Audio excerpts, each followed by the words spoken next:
Alhamdulillah, alhamdulillah. Thanks, yeah, thanks a lot for being here. I know it's Ramadan's pretty hard on everybody at this stage, but we'll probably keep it as short, as concise as possible. I think without any further ado, we'll just jump into the program, eh? So I'll try to bring up the pages. Anyone's already got the page open? I have 264, the symbol of clarifying the noon sakina. Is that correct? Yeah, that's good. Just remind me, what page was that again?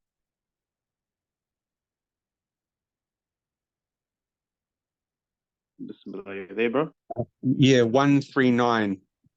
139. طيب يلا بسم الله make tawakkul. We'll see how we go.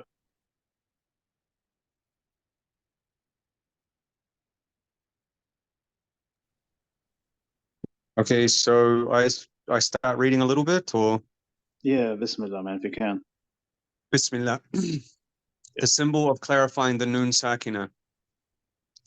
The symbol of clarifying the noon sakina in the vowelization of the Quranic script is putting the head of the letter kha without a dot above the noon, as in man amana min hadin. So the symbol of clarifying the tanween is stacking the two harakas. The haraka of the letter and that which indicates the tanween, like this, and it shows the kasratain, fathatain, dhammatain, as in alimun hakim, hakimun. The second rule is idgham. The linguistic and applied definitions of idgham were mentioned previously on page 115. The noon sakina or tanween is merged when it is followed by one of the letters of the word yarmulun. It is divided into two types. The first is idgham with the ghunna into the letters of yanmu or yuminu. And then two is idgham without the ghunna into the letters ra and lam. Examples for idgham with the ghunna for the noon sakina and tanween. So the ya, فَمَن يَعْمَلْ, and the tanween, خَيْرًا يَرَهُ. And for the waw, مِن وَلِيٍّ or مِن وَلِيٍّ, and شَيْءٍ وَكِيلٌ. And for the mim, مِن مَالِ, and خَيْرٌ مِّن. And for the noon, وَلَن نُشْرِكَ, and the tanween, شَيْءٍ نُكُرٍ. All good. So just somebody in the group, can somebody give an example of what we mean about ghunna and no ghunna idgham?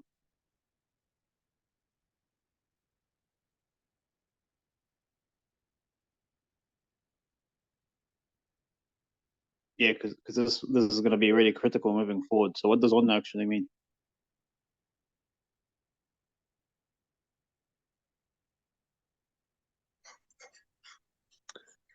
Assalamu alaikum wa rahmatullah.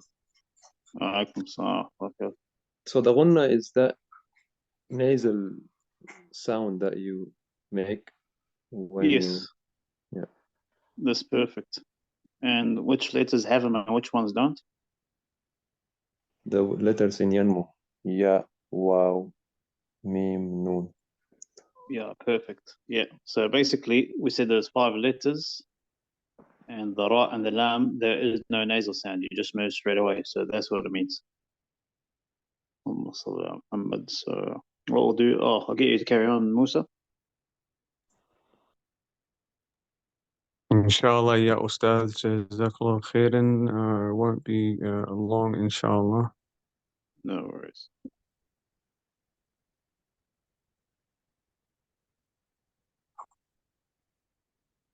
So is the examples for idgham without the ghunna? Stuff.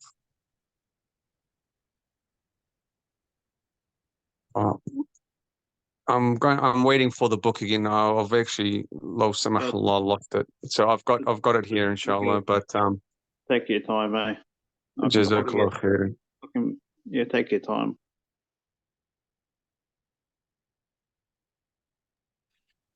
The idgham, examples of idgham without ghunna for the noon sakina and tanween. The first is lam. Min ladunhu is recited. Min ladunhu. And for the tanween, fitnatan lahum, recited fitnatan lahum. And for the ra, min rabbika, looks like min rabbika. And for the tanween, ghafurur rahim, and how it was recited, ghafurur rahim. Mhm. The Wait. mechanism of idgham with ghunna. It was previously mentioned in the section of the articulation points of letters on page 49 that the letter noon is divided into two halves, one completed half from the tongue and one completing half, which is the ghunna, from the nasal cavity.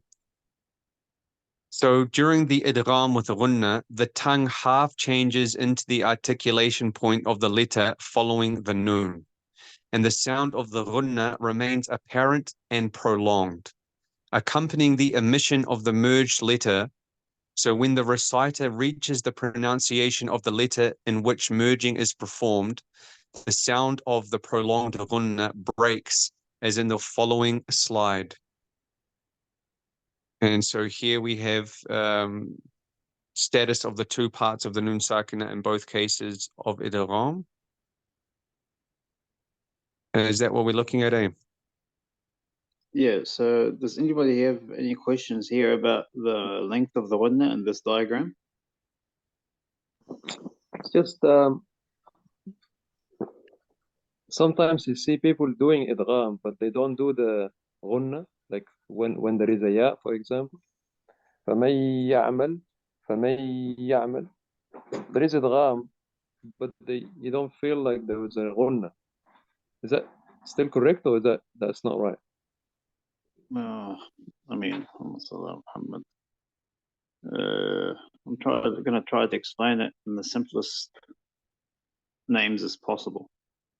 So here we've said earlier, we agreed that the letters yarmilun are ghunna letters.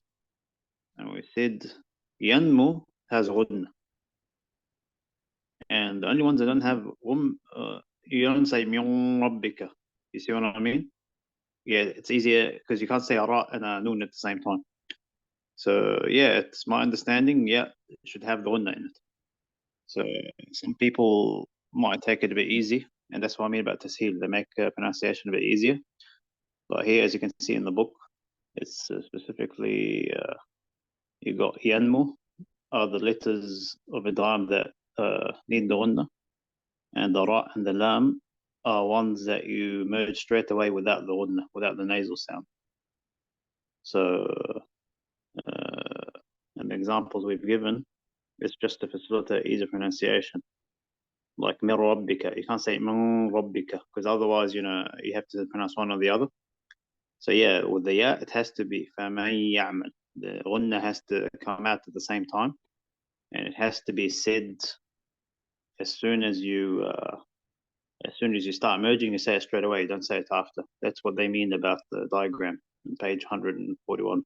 But yeah, I know what you mean. I've heard some people say without ghunna, it's supposed to have ghunna. Ustad, are you able to maybe explain this table? Like it gives the two examples, min waliyin and min rabbik, and then it's like clarified and prolonged and then merged, the tongue half. What is it? You mean فَمَن يَعْمَلْ? Sorry, which page? Is it 142? 142. Is that what we're on at the moment? Oh yeah.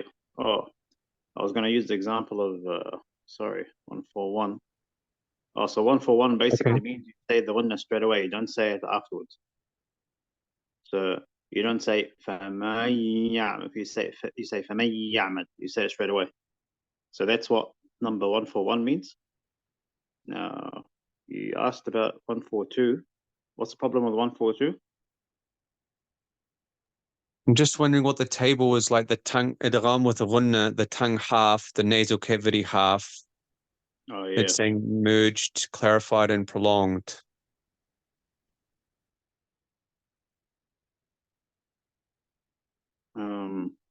pronounce it to you vocally if it makes it a bit sense.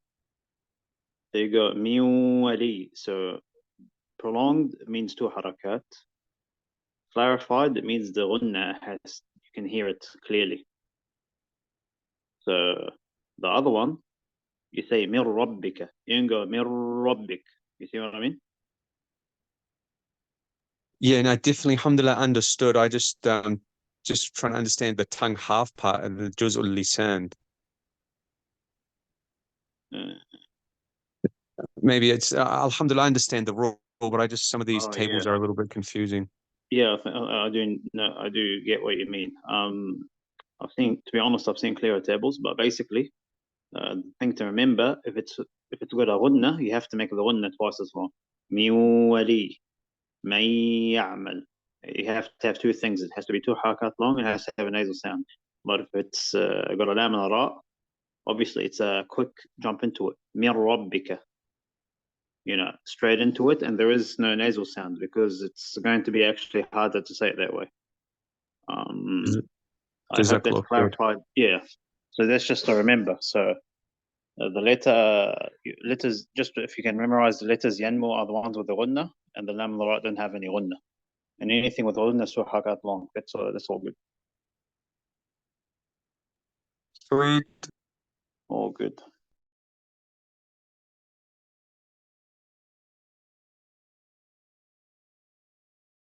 That is most like I had some example in mind, like Sharayara, and similarly like in Surah Yasin we have Wakhashiyar Rahmana. So it will be like this.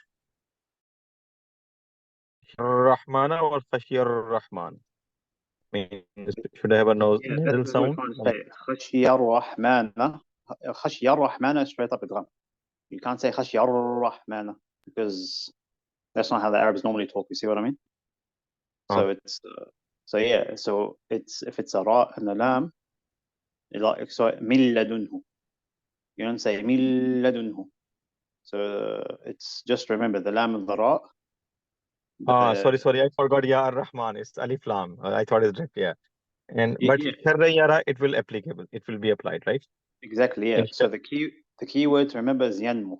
If you ever get stuck on this, and it will happen on a regular basis, whether you're experienced or beginning, just remember yanmu has gunna, and you should be okay. Inshallah. Hopefully that. All good. Any more questions? Okay, alhamdulillah, that's good. We'll start on the next section. Yeah, carry on. Attention. Yeah. Number 1. The noon sakina is not merged into the waw or ya when they meet in one word, in the following words. Qinwanun, sinwanun, ad-dunya, bunyanun. Number 2. Hafs from Asim by the way of Ash-Shatibiyyah does not merge the noon into the waw when joining the two words Yasin wal Quran, Noon wal Qalami. The noon is made clear in both these cases. Okay, so a quick question. Does anybody have any questions about these 2 points?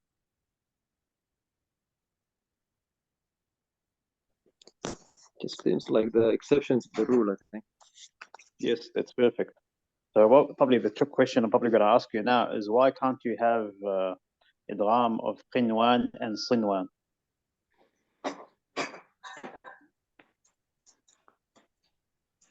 You just destroy the word. Pardon? You will distort the word itself because it's a word that you just exactly. Yes. So it's a little change the meaning of the word. So these are the only exceptions to the rule. Where there's a noon second tanween always has the hukum, but this one we just exempt them. So yeah, the exemptions. And number 2, bear in mind because we're teaching tariqat Shatibiyyah specifically for Hafs and Asim. Yasin wal Quran. Obviously, we don't do any idgham. Same thing with noon. I'm not gonna get complicated about the other turuq and whatnot. That's a discussion for another date. But it's by the way of the Shatibiyyah specifically, we make idhar here, so we don't merge them. And that's why I advise everybody. Huruf al-muqatta'a. If you got like alif, lam, mim, kaf, ha, ya, ain, sad, don't rush them. Just say them clearly. Stop and then carry on. It's a lot easier that way. You get what I mean? All good. Any more questions?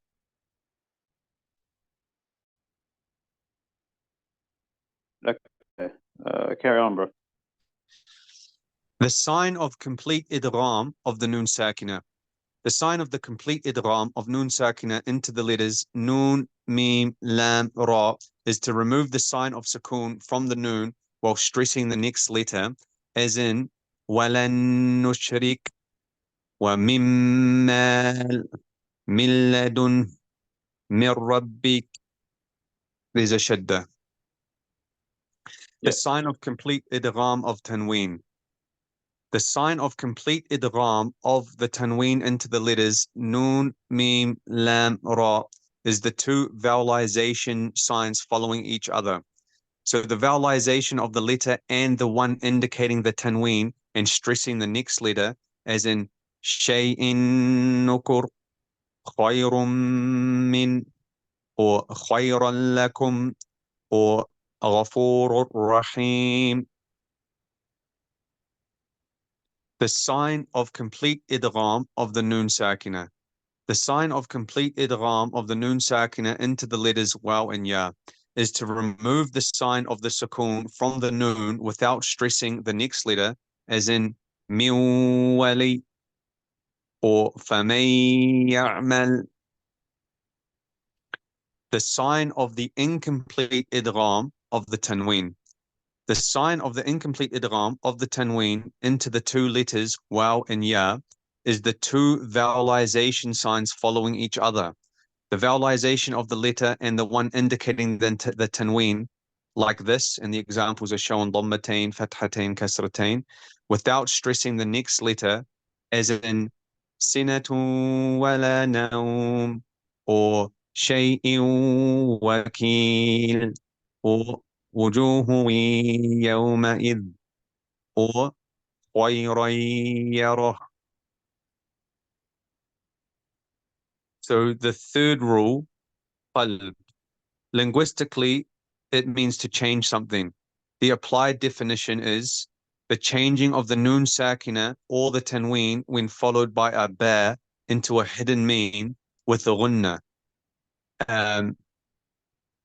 As in min ba'd, or amburik, or ambihum, or sami'un basir, or jaza'an bima, or shay'in basir.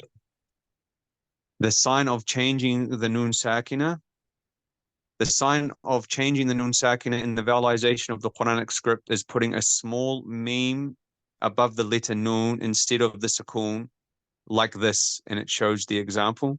As in the Quran, Mim Ba'd, or Amburik, or Ambihum.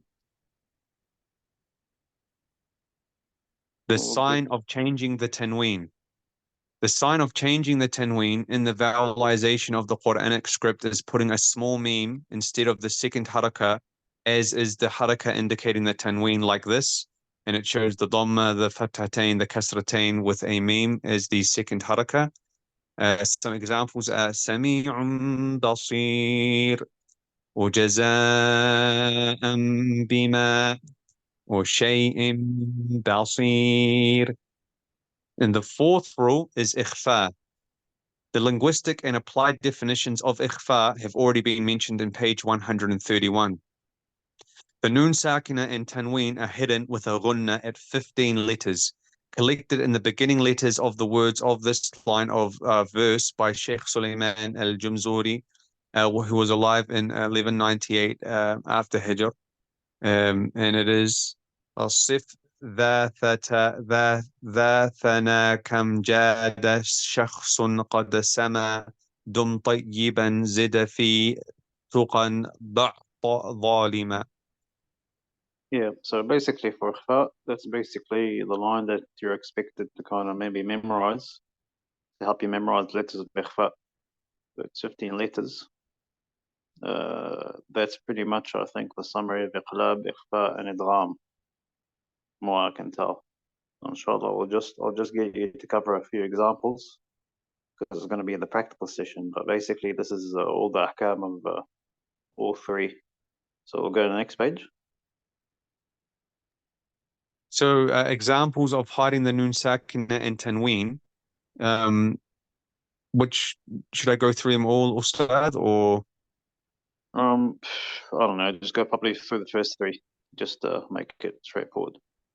Okay, so the noon sakina for asad is mansura, and the tanween is barihin sarsar. الذال is tunzirhum, and the tanween is azizun dhu intiqam. الثاء, when it has a noon sakina, is wal untha, and the tanween ma thajjaja. So yeah, alhamdulillah. Yeah, I think it's pretty straightforward. Does anybody have any questions about ikhfa or iqlab in general?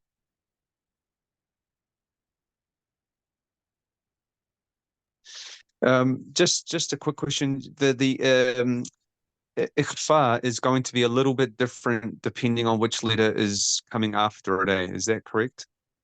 Yeah, so it's interesting that you say this because if you look at the letters, the way they're pronounced, now, mashallah, we've covered a lot in the first 70 pages of Makharij.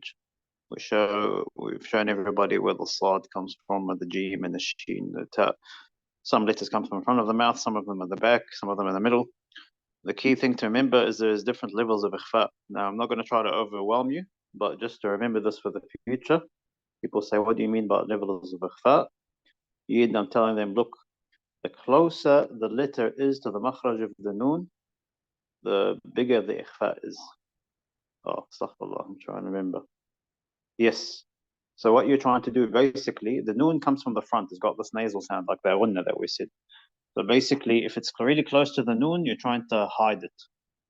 The further out the letter is, like say qa, for example, like qa is already far away from the position of the noon. You don't have to do much hiding. It's already far away, you see. So they all have ikhfa, but they have varying ikhfa depending on how far or where they're positioned in the mouth. Any more questions with regards to that specifically? Yes, with regard to the gunna in terms of al-ikhfa, compared to the gunna in the idgham, it's shorter. Is it shorter?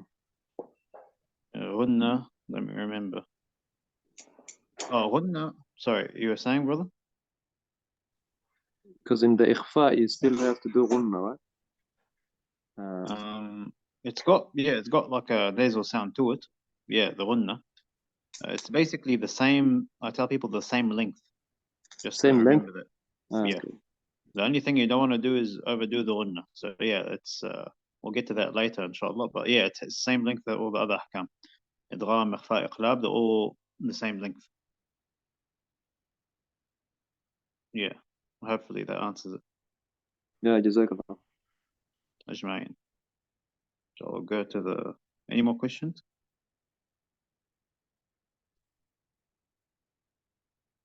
All good, inshallah. I'll go to the next one. The meaning of ikhfa being a case between idhar and idgham, and there is a table here. In idhar, juz'ul lisan, or the tongue part, is present, and the nasal cavity part, the ghunna, is also present. In ikhfa, the tongue part is absent, but the ghunna, or the nasal cavity part, is present. And in idgham, both are absent. What needs to be done when pronouncing the hidden noon? So one, preparing the mouth for the articulation point of the next letter. And number two, this is accompanied by a completely prolonged ghunna from the nasal cavity. Then three, it is also accompanied by a hint of a sound from the mouth due to not closing the articulation point of the noon, the tongue part, except at the qaf and the kaf. due to the complete closure at them. Okay. Does anybody know exactly what they mean preparing the mouth?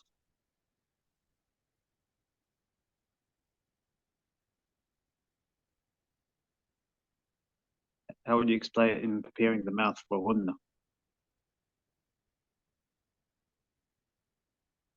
Just a stab in the dark, is it kind of what you were mentioning before, Ustad, that you are preparing to articulate the next letter after the Nun Sakina, and you are hiding it in the near makhraj of that next letter? Yeah. So yeah, pretty much. So how would you give an example of, like, say, man kafara, for example? Man kafara. So, I would have my mouth ready to pronounce the kaf, but I would not pronounce it. I would keep it close to the makhraj of the kaf, and I would insert the noon, the ghunna as well at that same time, maybe. Yeah. So the harakat, as we said, is 2 harakat long. So what you need to do is the ghunna has to start straight away. You can't say man kafar. You have to say man kafar. So it's man kafar, and you then extend it for 2 harakat. You can't say man kafar and then introduce it later, because it's going to change the pitch. You saw what I done there? So does anybody understand the example I just gave? Yeah, understood. All good. So at least we have that, inshallah, answered. In that case, I guess we'll carry on to the next stage. The shape of the mouth when pronouncing the hidden noon before the qaf and the kaf. So there is no backwards movement of the epiglottis. So the sound of the ghunna is light, and the mouth part is locked at the furthermost point of the tongue. The backwards movement of the epiglottis and tightening of the throat cause the ghunna to be heavy, while the mouth part is locked at the furthest point of the tongue. Any questions about this one?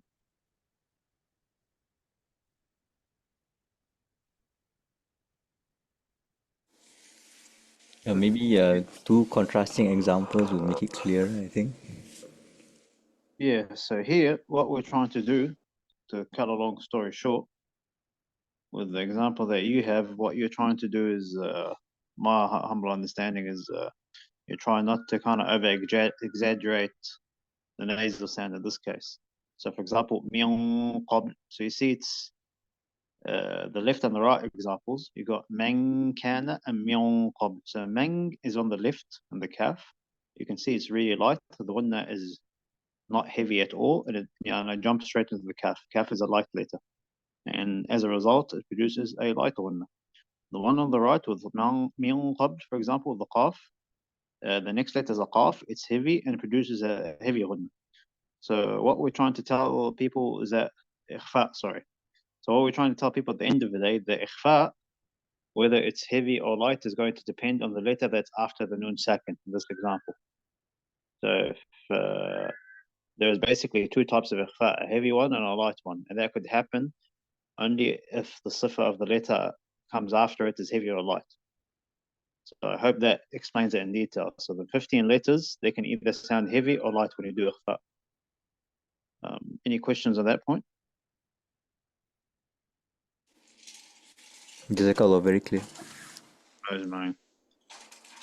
Oh, good. We'll carry on, inshallah. Attention. The sound of the concealed noon is heavy when followed by a heavy letter, and there are some examples, 2 of which are mansura or barihin sar. This is due to the backwards movement of the epiglottis and rise of the slight mouth sound to the dome of the palate.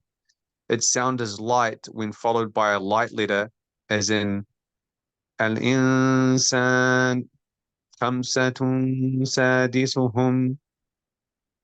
This is because the epiglottis does not move backwards, and the slight mouth sound is lowered. Forgive me if the examples are wrong there, Ustaz. Oh, good. No, it's all good. So I think if anyone's got any questions, just ask us. The sign of ikhfa of the noon sakina. The sign of ikhfa of the noon sakina in the vowelization of the Quranic script is the removal of the sukoon from the noon without stressing the next letter, as in min dun an kana min qabl. The sign of ikhfa of the tanween. The sign of the ikhfa of the tanween in the Quranic script is the two harakas following each other instead of aligning and not stressing the next letter, as in ma thajjaja or shay'in shaheed. The most prominent mistake which occur when pronouncing the noon sakina and the tanween. Number one is making them clear at the letters of the idgham, qalb, and ikhfa. Number two is merging them into the waw and the ya without a ghunna. Number three is keeping a gap between the lips when changing them into a concealed meme, which is an innovated matter, as in mim ba'd. And number four is giving the mouth one shape at all letters of ikhfa, as in min dun mansura.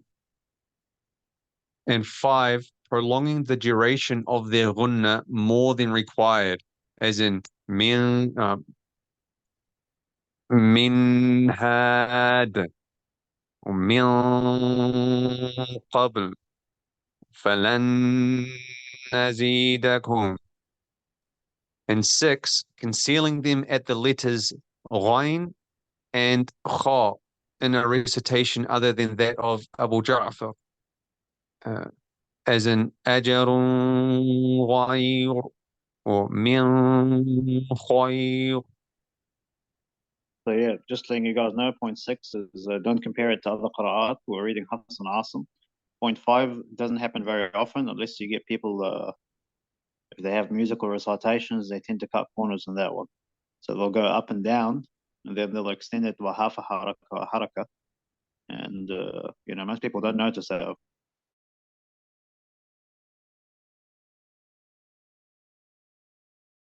It's, something to remember. Whether you have a beautiful voice or not, you're going to be held accountable because of it. Next one, inshallah. So now we're at the durations of the ghunnas, and the durations of the ghunnas have 4 levels. The first one is the most complete. The second one is just complete. Then you have the third, which is incomplete, and then the fourth, which is the most incomplete. So the ghunna one, most complete, in the stressed and merged noon and meme, as in وَلَكِنَّ اللَّهَ سَلَّمَ, or for the meme, فِي الْيَمِّ وَلَا تَخَافِي. And for the ya, فَمَن يَعْمَلْ, or for the meme, مَا لَهُم مِّنَ اللَّهِ. So number 2 is complete in the concealed noon and meme, as in al-insan or amburik or tarmihim bihijara. 3 is incomplete in the noon and meme with a sukoon and idhar, as in sami'un alim an'amta or hum fiha. And then 4, the most incomplete, is in the vowed noon and meme, as in قُلْ بِئْسَ مَا يَأْمُرُكُمْ, or Yes, the same ayah. yeah. قُلْ بِئْسَ مَا يَأْمُرُكُمْ بِهِ إِيمَانُكُمْ إِن كُنتُم مُؤْمِنِينَ. All good. So any questions here specifically about the levels of ghunna, as we saw?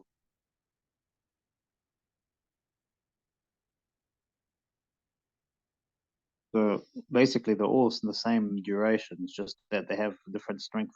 Obviously, the shadda is stronger Other ones, they don't have the shadda, they're lower in rank, so to speak. But that's hopefully a simple example. Any questions so far?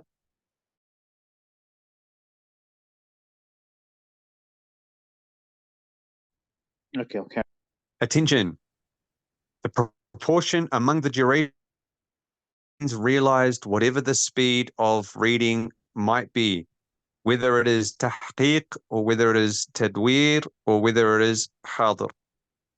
So the definitions of the mentioned speeds of recitation we have previously stated on page 22.